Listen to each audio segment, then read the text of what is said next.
ये अगर इस किसी भ्रम में कोई अधिकारी हो, कोई नेता हो, कोई आदमी हो, ये तो 7 जन्म में नहीं आएगी, ये मैं बता रहा हूं आपको।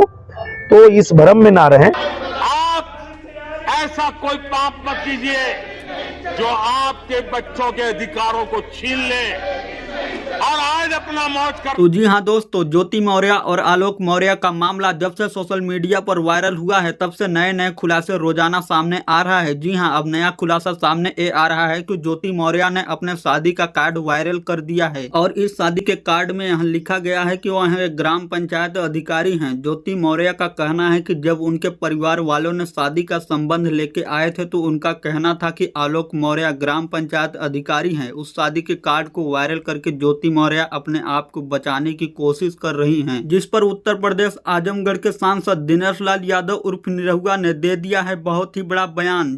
ये अगर इस किसी भ्रम में कोई अधिकारी हो, कोई नेता हो, कोई आदमी हो, ये तो 7 जन्म में नहीं आएगी, ये मैं बता रहा हूं आपको। तो इस भ्रम में ना रहें। जी हाँ, आपको बता दूं कि दिनेश लाल यादव ने बीजेपी के सांसद हैं और उन्होंने इस मामले पर बयान दिया है तो कुछ सोच समझ कर दिया है। तो जी हाँ, दिनेश लाल यादव ने क्या बयान दिया एसडीएम ज्योति मौर्य को लेकर, तो आपको बता दूं कि ज्योति मौर्य और मनीष दुबे को लेकर सभी लोगों का यही कहना है कि ज्योति मौर्य ने बहुत ही गलत किया अपने पति आलोक मौर्य के साथ। शायद अगर ज्योति मौर्य एसडीएम ना बनती तो आलोक के साथ ऐसा नहीं करती। अगर किसी महिला को कहीं भी झुकाना है, सबसे पहले उसके इज्जत पे वार करो, वही वो झुकेगी। हम लोग एसडीएम पटाने से डर रहे हैं।